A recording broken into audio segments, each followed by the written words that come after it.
이 과잉금지 원칙을 설명하다가 잠깐 쉬어 왔는데요. 과잉금지 원칙을 저희가 또 비례 원칙이라는 표현을 쓰기도 합니다. 예전에 제가 질문을 받아보면 아니 비례 원칙이랑 과잉금지 원칙이 어떻게 구별됩니까? 또는 재량권 행사 일탈 남용 행정법에서 나오는 어떻게 구별됩니까? 구별이 쉽지가 않죠. 왜냐면 역사적 발전 과정에서 각각 이렇게 명칭을 다르게 이제 명칭을 달리 썼을 뿐 다 같은 내용이거든요. 결국에는.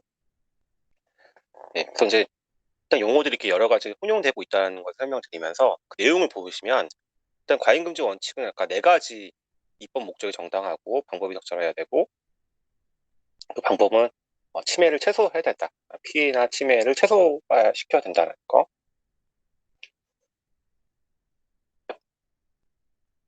그리고 이제 이렇게 비교 형량해야 된다는 거.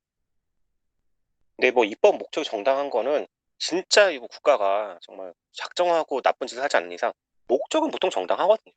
목적 정당은 크게 중요한 건 아닌 것 같아가지고 약간 건너뛰고요. 방법이 적절한지부터 두 번째 테스트부터 좀 보면 무릇 국가가 입법, 행정 등 국가작용을 함에 있어서는 합리적인 판단에 입각하여 추구하고자 하는 사안의 목적에 적합한 조치를 취하여야 되고 수단은 목적을 달성하며 필요하고 효과적이어야 된다. 뭐 다 좋은 내용입니다. 어떤 행정법규 위반의 행위에 대해서 이를 단지 간접적으로 그래서 뭐 과태료 가할 것인지 형벌을 가할 것인지는 입법 재량에 속하는 문제이다. 근데 이제 요 사안에서는 부동산 투기를 막기 위해서 그 제재 방법으로 행정 형벌보다 그 정도가 약한 행정 질서버린 과태료를 선택한 것은 적절하다. 그러니까 과태료로 한 것 자체에 대해서 문제 제기를 하기는 쉽지 않다라는 얘기인 거죠. 할 수 있다. 문제는 그 예를 들면 그 과태료가 너무 과하다. 아니면 이런 거 정도가 되면 모르겠는데 사실 이제 선택하는 거에 있어서는 입법 재량에 대해 영역이다라고 해버리는 거기 때문에 뭐 위헌까지 가긴 쉽지 않은 사안인 거죠. 그래서 이제 요 과태료를 할 것인지 형벌을 할 것인지에 대한 거 하면서 어떤 뭐 적당한 수단이면 하면 된다라는 거니까 방법의 적절성은 사실은 이제 주로 실제 케이스에서 문제되는 경우들이 많이는 없는 것 같습니다. 세 번째는 이제 피해 최소성인데 여기서부터 약간 길어지잖아요. 말이 문장이 길어지기 때문에 여기서부터 세 번째 테스트는 여기서부터 중요하게 좀 볼 필요가 있는데요.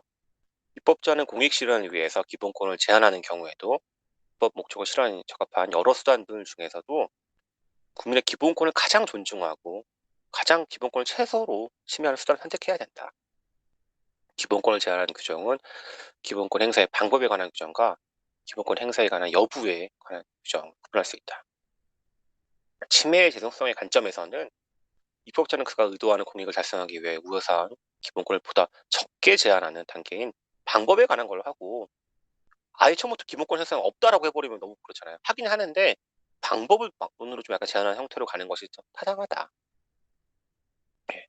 어떤 법률 입법 목적 정당한 목적을 달성하기 위해 법령에 의무를 부과한 다음에 그 불이행에 대해서 제재를 가하는 것이 적합하다고 하더라도 입법자가 그런 수단을 선택하지 아니하고 또 보다 덜 제한적인 방법을 선택하거나 아예 국민에게 의무를 부과하지 아니하고도 그 목적을 실현할 수 있음에도 불구하고 국민에게 의무를 부과하고 그 의무를 강제하기 위해서 불이행에 대해 제재를 가한다면 과잉금지 원칙의 한 요소인 최소 침해성의 원칙이 위반될 수 있다고 하는 거죠.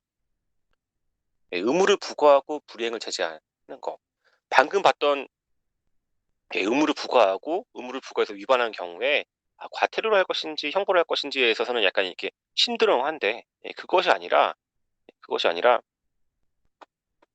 부과하는 거 말고 혹시 다른 거 있지 않느냐는 거죠. 아까는 불이행은 제재의 선택에 관련된 내용 가지고 나왔던 판례였다고 하면 의무를 부과하는 것 자체가 야 이거 좀 심한 거 아니야? 다른 거 있는 거 아니야?라는 의심이 드는 순간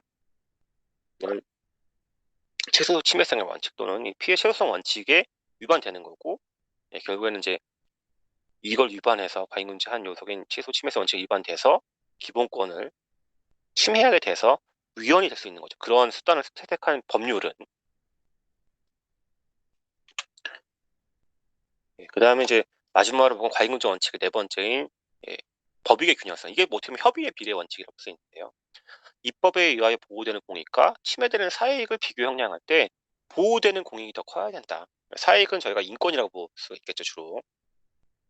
근데 사실 따지고 보면 이 침해 입법에 의해 보호되는 공익과 사익 비교 형량하는 거 지난 시간에 신뢰보호 원칙에도 약간 이런 비슷한 표현이 있긴 있었습니다.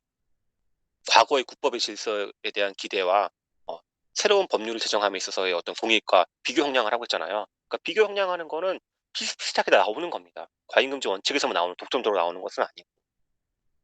예. 그러니까 이제 헌법 공부할 때 이게 확 안 떨어지는 측면이 있는 거죠.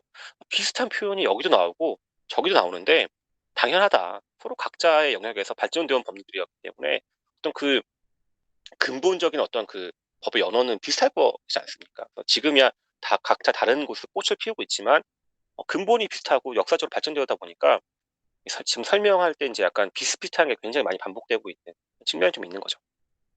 아무튼 간에 이 법의 균형성 관련된 판례를 하나 소개해 드리면 도로에서 좌석 안전띠를 매지 않고 운전할 자유. 나 자유롭게 안전띠 안 매고 뭐 그냥 자유롭게 할 거야. 내가 죽든 말든 크게 다치든 말든 무슨 상관이야. 할 수 있잖아요. 나는 행복을 추구할 권리가 있으니까. 다른 영역에서 이루어지는 위험한 스포츠를 즐기는 행위든가 근데 똑같이 평가할 수 없대요. 왜냐하면 이건 도로에서 이루어지는 거니까. 많지 않은 행위는 그로 인해 받을 위험이나 불이익이 운전자 스스로 피해지 못하고 매우 큰 사회적 부담을 발생시킬 수 있다. 그리고 위험에 감사하지도 않고 동승자, 야 너는 안 매고 하지만 옆에 있는 사람은 무슨 죄냐. 운전자 자식뿐만 아니라 사회 공동체 전체 이익에 해를 끼치게 있으므로 국가의 개입은 정당화된다. 그래서 도로교통법에 따라 청구인은 운전 중 좌석 안전띠를 착용할 의무를 부과하게 되는 것이고 의무에 따라서 약간 페널티가 있었을 거 아닙니까? 그런데 이는 운전자가 약간의 답답함이라는 경미한 부담이다. 좌석 안전띠 미착용으로 청구인이 부담하는 범칙금이 소액인데 비해서 좌석 안전띠 착용으로 인하여 달성하는 공익인 동승자를 보호로 한 국민의 생명과 신체 보호는 재산적인 가치로 환산할 수 없는 것일 뿐 아니라 교통사고로 인한 사회적인 비용을 줄여 사회 공동체의 이익을 증진하기 위한 것이므로 달성하고자 하는 공익이 침해되는 청구인의 자석 안전띠를 매지 않을 자유의 제한이라는 사익보다도 크다고 할 것이어서 법익의 균형성도 갖추었다. 라고 이렇게 논증을 하고 있는 거죠. 실제 있어서는 이런 테스트를 이렇게 적용시킨 제가 발견할 수 있을 겁니다. 네. 그 다음 제가 준비한 요 챕터는 헌법 하에서의 좀 허가제인데 갑자기 왜 또 허가제가 나오냐라고 하면 제가 모든 인권가를 다 지금 살펴볼 수는 없는 상황이거든요.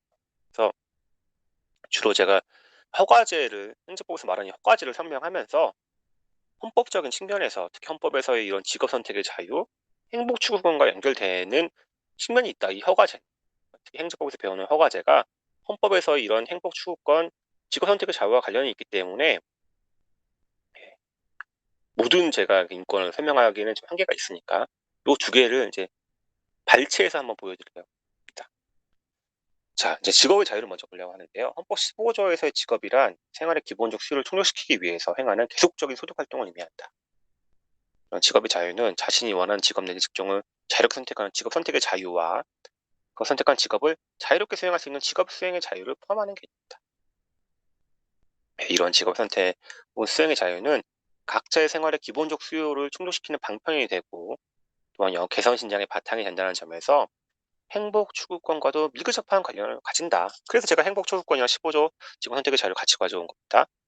그리고 이제 법인도 국민뿐만이 아니라 법인도 성질상 누릴 수 있는 기본권의 주체가 되므로 직업 수행의 자유가 되고 이 법인이 주로 이제 누리는 자유는 영업의 이런 직업 수행의 자유를 특히 법인에서 얘기할 때는 영업의 자유라는 표현을 쓰기도 합니다. 영업이든 뭐 직업이든 이런 것들은 소득과 관련되어 있는 활동이고 소득과 관련된 활동 아까 안전띠를 맬 자유는 뭐 소득이랑 크게 상관없는 거잖아요. 그런 것들은 이제 일반 행복 추구권이긴 한데 그 뒤에는 직업의 자유는 행복 추구권과도 되게 많이 붙어 있는 거죠. 딱 안 떨어지고 같이 붙어서 많이 문제가 되는 경우들이 있다. 네, 이런 직업의 자유도 아니면 또 행복 추구권도 제한이 된다는 건 저희가 이미 스포일러를 당했기 때문에 알고 있지 않습니까? 17조 2항에 따라서 국민의 모든 자유의 권리가 제한할 수 있다고 하니까 제한이 가능하겠죠. 그래서 직업의 자유도 다른 기본권과 마찬가지로 제한이 될 수 있다. 공익상의 이유로 제한될 수 있는데 이 경우에도 공익 실현을 위해서도 과도하게 제한되어서는 안 되며 개인의 기본권은 꼭 필요한 경우에 한해서 필요한 만큼만 제한되어 있다. 아까 저희가 방금 전에 봤던 과잉금지 원칙에 나왔던 그런 내용들을 설명하고 있는 거죠. 요약해서 비례 원칙을 준수해야 된다. 아까는 과잉금지 원칙이라고 말했으면서 지금은 비례 원칙이라고 말을 하고 있잖아요.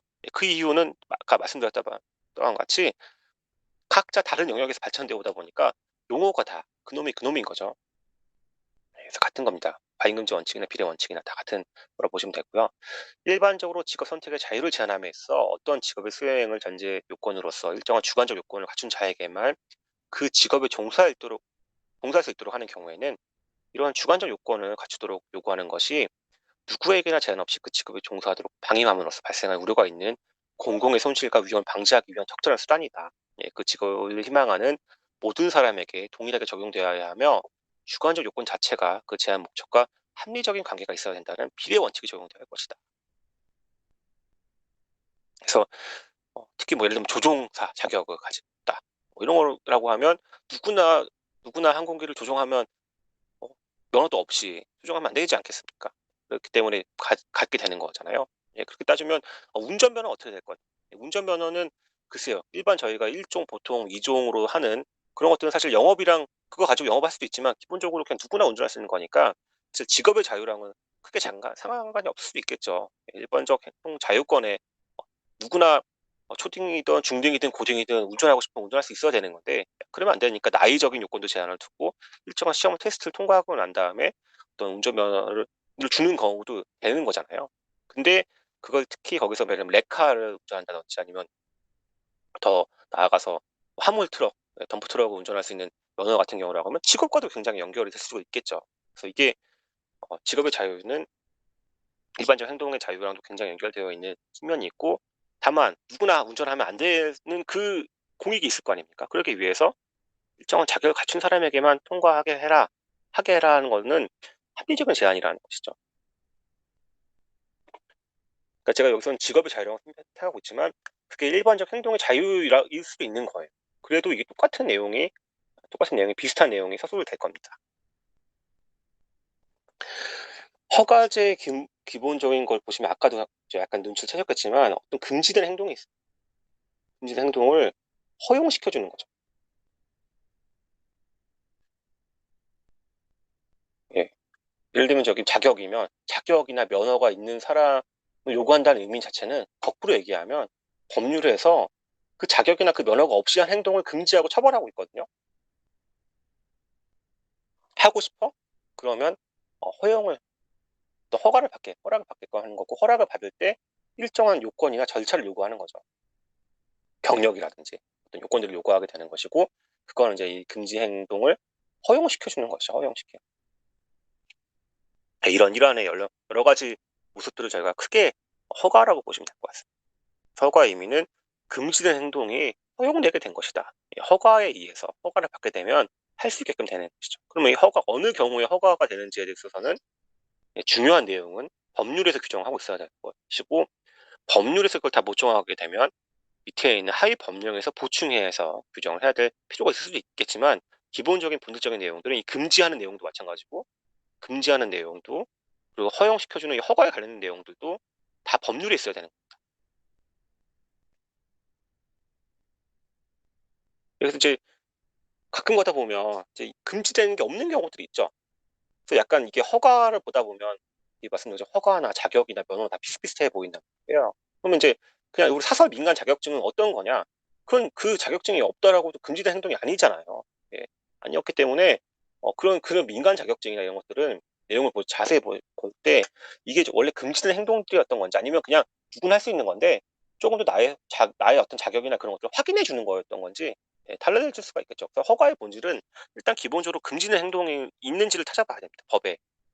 예를 들면 법에서는 뭐 조종사에 관련된 자격과 관련된 면허와 관련된 내용들이 있다고 하면 그 허가에 관련된 내용만 볼 것이 아니라 맨 뒤로 가서 벌칙 규정에 그 조종사 면허 없이 한 사람의 행동을 처벌하고 있는지를 따져봐야 되는 거죠. 그래야 이게 진짜 허가인지 아닌지 알 수 있는 거니까. 예, 그래서 금지 규정도 같이 봐야 된다. 근데 이 금지 규정의 속성은 애초에 어, 누구나 자유롭게 할 수 있는 것들을 법률로서 제한하고 있는 거잖아요. 이 앞에는 인권이 있는 거고 인권을 제한하는 법률이 있는 거고 너무 이 상태로 가면 안 되니까 이거 다시 완화시켜줘서 허락을 해주게 되면 다시 나의 인권이 회복되는 측면이 있는 거죠. 그래서 이제 그런 인권이 처음엔 누구나 할 수 있던 게 법률에서 금지됐다가 이런 어떤 요건을 따라서 허용이 되는 경우는 이런 플로우를 좀 이해를 해보시면 허가를 좀 더 약간 볼륨감 있게 이해를 하실 수 있을 것 같습니다. 근데 문제는 이런 허가의 종류가 많다는 데 있죠. 허가가 인접 개념으로 뭐 약간 더 특별하게 단순하게 허가를 뭐 금지는 행동이 회복되는 거로 정도로 보는 것이 아니라 적극적으로 이건 어떤 권리를 설정해 주면서 따로 독립한 이거는 그냥 네가 그냥 내가 특별히 주는 거다라고 해서 설권행위라고 하는데 어려운 말로는 특허라고 보는 경우도 있을 수도 있고요. 아니면 똑같은 허가는 허가인데 국가가 뒤에서 사후적으로 아니면 보충적으로 후견적으로 인정해주는 경우가 있을 수도 있습니다. 그게 이제 어떤 허가류, 국가가 하는 허가류의 어떤 그 스펙트럼이라고 보시면 되고요. 이 허가제가 완화되는 경우들이 있는데 저희가 그 완화되는 경우를 신고제라고 하고 있습니다. 허가는 국가가 하는 거지만 신고는 내가 하는 거잖아요. 국민이 하는 거기 때문에 어떻게 보면 그 이니셔티브라고 해야 되나요? 또 그 뭔가 이 주도하는 권리가 주도하는 어떤 그 힘이 파워가 이제 완화되는 게 신고제. 근데 이제 이 허가 뭐 신고 특허 인가의 행정 권리 공부해 보신 분들은 알겠지만 이게 더 어려운 이유는 실제 이거는 이제 저희가 이론으로 책에서만 나오는 용어이기 때문에 실제 법령에서는 이 특허 허가 인가 신고라는 용어로 사용 안 하는 경우들이 훨씬 더 많거든요. 등록이라든지 승인이라든지 뭐 자격이든 면허든 여러 가지 용어들이 통용되고 있기 때문에 이게 특허 허가 인가 어떤 거는 똑같이 허가인데도 내가 특허로 봐야 될 경우라든지 인가로 해석해야 되는 경우도 있고 어떤 경우는 승인이라고 되어 있는데 같은 승인이라고 하는 표현은 똑같은데 어떤 법에 따르면 그 승인은 허가의 의미가 가질 때도 있고 어떤 때는 인가의 의미를 가질 때도 있거든요. 그러니까 이제 이게 실제에 있어서는 어렵긴 어려운 건데 저희가 그렇게 어렵게 계속 할 수는 없으니까 일단 기본적인 핵심 컨셉을 알려드리면 허가를 가운데에 놓고서 이 그래프 이제 X축, Y축으로 보셔가지고 허가류에서 국가가 이제 어떤 주도권을 가지고 있는 거를 라고 봤을 때 이제 요 스펙트럼으로는 허가, 특허, 인가를 보시면 되고 이게 이제 Y축으로 이런 규제가 완화되는 경우들을 제가 신고제라고 볼 수도 있다. 이 신고제와 허가제 사이에 있는 경우를 제가 등록제라고 보는 경우들도 있고요. 신고도 뭐 수리를 요하는 신고 아니면 수리를 요하지 않는 자기 연결적 신고 나누기도 하는데 이것도 결국에는 허가랑 같이 봐야지만 이해되는 것들 내용들이어서 요 이제 그 X축, Y축에 대한 그래프에 대한 이해가 굉장히 중요하다는 말씀을 드리면서 일단 넘어가도록 하겠습니다. 일단 허가제랑 친구들 돌아와서 허가는 행정이 하는 거예요. 어쨌든 심사에서 어떤 요건들이 있는지를 충족하는지 따져봐야 되긴 하겠지만 일단 허가는 나라가 하는 거잖아요. 나라가 하는 거고 이거는 이제 국민이 신고만 하면 되는 거, 알려주기만 하면 되는 거. 허가를 하고 신고를 하고 허가는 나라가 하고 신고는 내가 하고 물론 그때 신고했을 때 단순하게 행정의 나라에 도달하기만 하면 되는 건지 아니면 적극적으로 수리라는 어떤 의사표시까지 필요한 건지는 별개의 논의라고 하더라도 일단 기본적으로는 국민은 리포트하는 거, 신고하고 행정을 허가하는 거 위에서 내려가는 거 요것들을 좀 깊게 보시면 되는데 이 내용들이 갑자기 허가 얘기하다가 사실 놓치시면 안 되는 게 저희가 지금 직업의 자유랑 일반적 행동의 자유를 얘기하고 있었던 거잖아요. 이런 게 누구나 할 수 있었는 건데 이걸 금지했잖아요. 금지해서 이 허용하는 방법으로 이제 허가가 있는지 뭐 특허가 있는지 특허는 아니죠. 허가가 있는지 아니면 신고가 있는지 이런 내용들을 보시면 될 것 같습니다. 금지가 되는 것만 기준으로 봤을 때는 금지된 행동에 대해서 허가를 해주면서 회복이 되는 거나 아니면 또 알려주기만 하면 알려주지 않은 행동에 대해서만 금지가 되죠. 알려주지 않고 하는 신고를 아직 하지 않고 하는 행동에 대해서만 금지되고 처벌되겠는데 신고를 하면 봐주는 경우 허가와 신고가 이렇게 모인다고 보시면 되고요. 특허는 특허와 허가의 구별이 쉽지는 않은데 단순하게 법률이란 금지행위 허용으로 보기보다는 우리는 적극적으로 너한테 뭔가 권리를 주겠다라고 하는 원수로 바라보는 게 특허긴 한데요. 특허는 좀 어렵습니다. 어렵고 인가도 좀 어렵기 때문에 이건 따로 저희 행정법 시간에 좀 더 집중해서 보기로 하고, 일단 지금 오늘은 허가와 신고 정도만 생각하시면 될 것 같습니다. 네, 그래서 다시 보면 의사, 한의사, 치과의사와 같이 국민의 생명과 건강을 다루는 직업의 경우, 그런 경우에는 전문적 지식, 기술이 따져야만 할 수 있다, 필요하다. 전면적 금지시켜 놓고 자격을 갖춘 자에 한해서 자유의 직업 선택의 자유를 회복시켜주는 것은 좋다. 과잉금지 원칙을 적용함에 있어서 어떤 직업 분야에 관한 자격제를 만들면서 그 작용 요건을 어떻게 설정하고 하신에 관해서는 폭넓은 이 재량권이 부여되어 있다. 다른 방법으로 직업 선택의 자유를 제한하는 경우에 비해서 유연하고 탄력적인 심사가 필요하다. 입법부가 일정한 전문 분야에 관한 자격제를 마련함에 있어서 그 제도를 마련한 목적을 고려하여 정치적 판단을 판단함에 있어서는 자유롭게 내용 구성할 수 있다. 명백하게 불합리하고 불공정 아니하는 한 이게 이제 사실은 아까 저 자의금지 원칙이랑 되게 비슷한 거잖아요. 그래서 아까는 과잉금지 원칙은 자의금지 원칙은 다른 거라 설명해 놓고서는 결국에는 입법 재량권 둔다고 해서 약간 이제 완화된 해석도 가능한 거잖아요. 그러면 명백하게 불리하거나 뭐 불공정하지 아니하는 한 존중된다는 표현은 결국 자의금지 원칙의 다름 아닌 표현인데, 이걸 지금 과잉금지 원칙을 설명하고 있다. 그럼 저 물어보실 수가 있죠. 이 설명이 약간 뭐가 좀 약간 말이 비슷한 게 하면서도 약간 꼬인다. 너무 당연한 이게 분명히 말씀드리지만 역사적 발전 과정에서 만들어 형성된 누적적으로 쌓이면서 퇴적이 된 거거든. 그러니까 이제 당연히 과잉금지 원칙이면 딱 과잉금지 원칙 얘기만 해야 되는데, 그렇지 않고 그런 논의들이 섞여서 발생할 수밖에 없는 겁니다. 약간 비슷비슷한 논의들이 약간 좀 아리까리하게 좀 왔다 갔다 설명이 된다고 하더라도 그런 것보다 하고 넘어가시면 될 것 같습니다.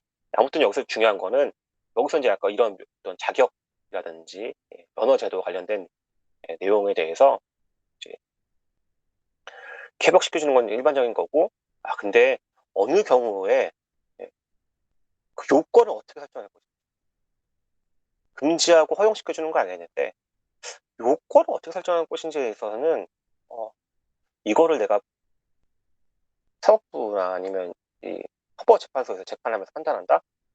판단이 쉽지가 않다. 그런 내용이라고 보시면 될 것 같아요. 허가는 이제 여기는 직업의 자유에 관련된 내용이었던 건데, 일반적 행정가gun을 봐서 기부금품 모집 행위에 있어서는 누구나 기부금품 모집할 수 있다. 일반적 행정자유권에서 모을 수 있는 건데, 근데 이제 허가와 절차에 구조된 법률 요건을 충족시키는 경우에는 해제할 수 있도록 해야 되는데, 보니까 옛날 국법에서는 구체적인 허가 요건을 규정하지 아니하고 오로지 행정청의 자유 행사에 맡기고 있다.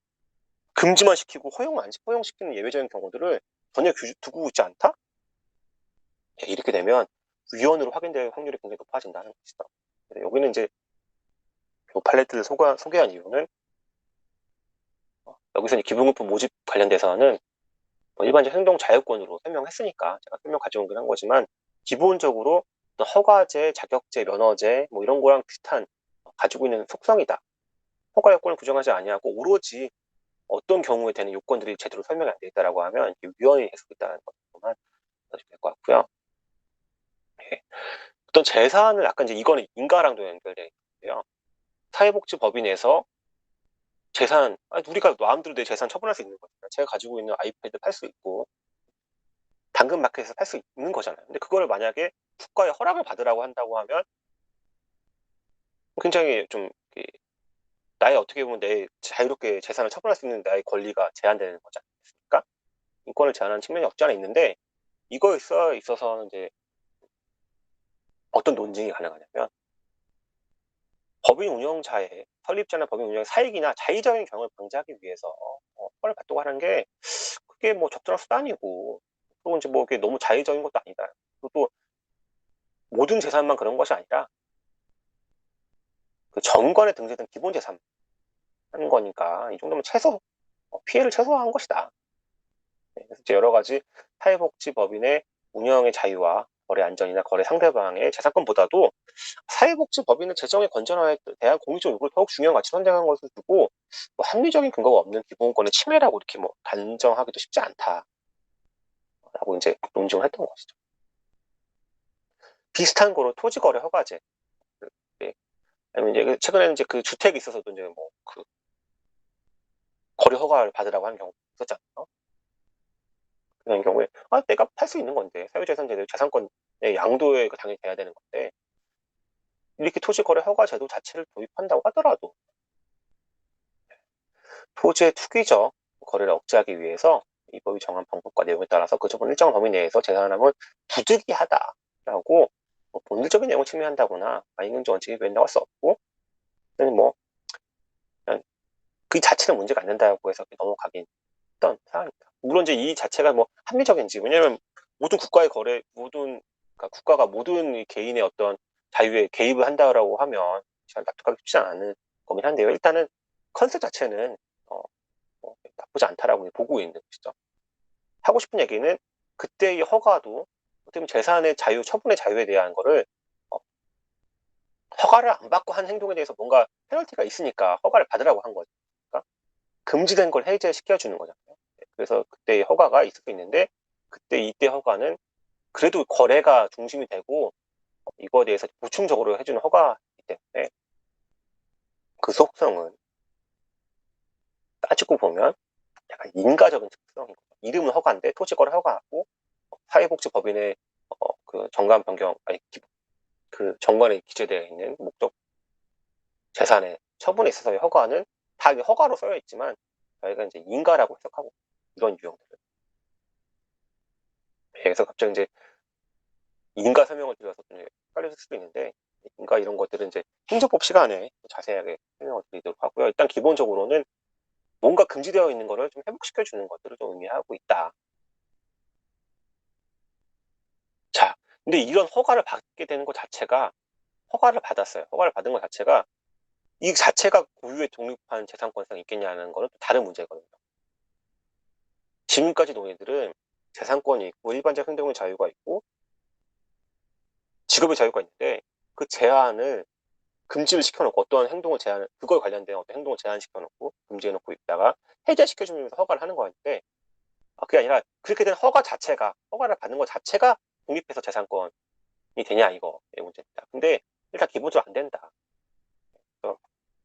일반적인 기대나 희망, 영업화의 기회를 활용해서 하는 어떤 내 허가를 받았던 어떤 지위 이런 것들은 그냥 단순한 기대이익에 불과하기 때문에 재산권 그 자체가 재산권은 아닌 거예요. 근데 다만 또 아닌 경우도 있을 수도 있다. 보면 광업권, 우리 법은 토지 소유권과 분리된 독자적 권리로서 국가에서 특허로 아까 봤던 허가 옆에 있던 특허입니다. 특허에 부연되는 광업권을 인정하고 있다. 이게 보면 이거는 이제 그렇게 된 광업권의 재산권 자체는 인정하는데 마찬가지로 제한할 수 있다. 라는 내용에서 약간 뒤에 내용들은 그런 내용이긴 한데요. 앞에 이 광업권 자체도 광업권을 받으려고 하면 광업권을 나한테 줘야 되지 않겠습니까? 광업권 없이 어떤 행동을 하는 행동에 대해서 금지되고 있고 광업권을 받으면서 이제 내가 어떤 그 광업권을 행사할 수 있는 예, 독자적인 권리가 생기고 그 자체에 대해서는 재산권으로 볼 수 있는데 이 뒤에 있는 내용들은 그것도 제한이 된다 이렇게 얘기하는 거 볼 수 있겠죠. 예, 그래서 이제 일단 기본적으로 허가에 대한 내용을 또 봤는데 허가는 우리가 지난번에 배웠던 신뢰보호 원칙이랑도 굉장히 관련이 있습니다. 왜냐하면 허가에 관련 내용들이 법 개정에 따라서 범위가 바뀔 수가 있거든요. 또 새로운 요건들이 창설될 수도 있고 옛날 내가 기대를 가졌던 어떠한 그 요건들이 있을 거 아니에요. 어떤 그 기대가 침해되는 경우도 있거든요. 예, 그래서 오히려 이제 이런 것들은 또 개정에 누적되는 그런 변화 과정에 따라서 신뢰보호의 원칙, 개정에 따른 신뢰보호 원칙, 지난 시간에 봤던 그거와도 연결될 수 있는 문제입니다. 그러니까 이게 헌법이 참 재미있고 또 어려운 게 여러 가지의 그 쟁점들과 논점들을 배우는데 이게 언제 이렇게 튀어나올지 모른다는 거. 문제가 될 수 있는 거죠. 그 자체로도. 이제 자체에 대해서 뭐 영원하게 하는 것은 아니지만 적어도 직업들을 개혁함에 있어서 기존 종사자들의 신뢰를 보호하는 것이 충분히 신뢰를 보호를 했었는지 이 부분이 이제 문제가 될 수 있다는 것이죠.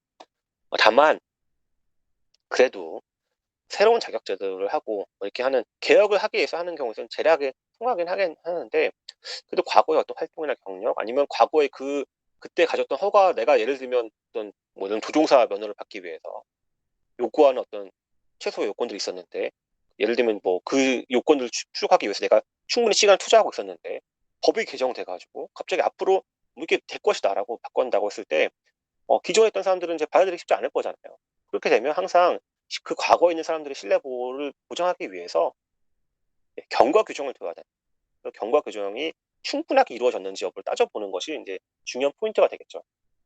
그럼 적어도 그 법을 개정하는 당시에서 법 시행일을 좀 최대한 뒤로 늦춘다든지, 그 사이에 있는 사람들에게 어떤 구제의 길을 제시하는 것, 이런 것들을 고려해야지만 합리적인 헌법적으로 요청이 부합되는 제도이지 않겠습니까? 그렇기 때문에 법 개정에 따른 신뢰 보호가 이런 허가 제도에서도 문제가 될 수 있는 거죠. 저희가 허가 제도를 단순하게 행정법 시간에 배우는 허가 제도가 이 행정법으로 끝나는 것이 아니라 애초에 그 허가 제도 자체도 법률에 근거하고서 규정되고 있던 것이고, 그 법률도 어떻게 보면 그 앞에 전제되어 있는 인권과 연결된 문제들이 발생하고 있기 때문에 헌법적인 관점에서 바라볼 필요가 있다는 것이죠. 다양한 관점에서 바라봐서 최대한 국민의 기본적인 인권이 보장될 수 있도록 제도를 설계해야 될 필요가 있다. 예, 그 내용을 좀 강조드리면서 또 시간이 어느 정도 됐기 때문에 잠시 또 쉬었다가 강의를 진행하도록 하겠습니다.